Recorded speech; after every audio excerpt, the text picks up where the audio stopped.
متابعيني الكرام، اهلا وسهلا بكم في فيديو جديد. اهلا بكل اخواتي المتابعين في الوطن العربي. ناس كتير بتشتكي يا جماعه لما تيجي تنزل تردد القناه الجزائريه الارضيه، كل القنوات التردد بتنزل معاها لكن الجزائريه مش بتظهر معاها. فتعالى دلوقتي اقول لك على الحل بسيط جدا من الريموت هتنزل القناه بكل سهوله.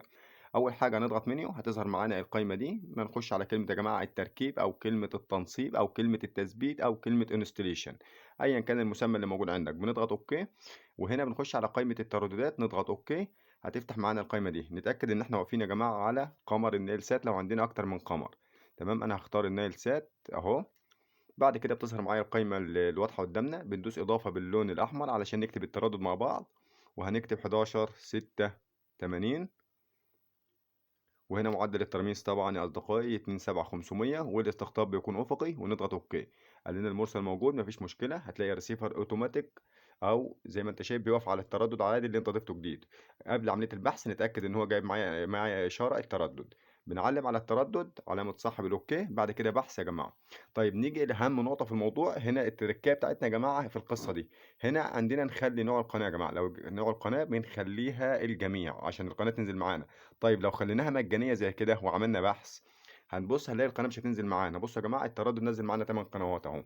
طبعا الجزائرية ما نزلتش معانا لأن التردد ده عليه 9 قنوات، فنزل معانا 8. طبعا أنا هدوس لا، وهنخش تاني على التردد اهو، وهندوس بحث.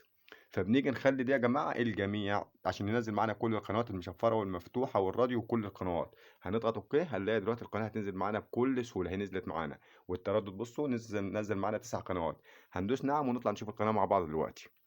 وهنلاقي القناة يا جماعة زي ما شايفين ظهرت معانا. والقناة طبعا ايه لو جينا نشغلها كده، تمام اهي القناة طبعا مش شغالة. كل اللي احنا نعمله لو عندنا ريموت تايمر او ريموت سورس او نوع سام بلس، بنضغط رقم صفر زي كده، هتظهر معانا القايمة دي. بنكتب مع بعض يا جماعة 11 4 اصفار، تمام 11، والباقي كله صفار، هي 16 رقم عامة.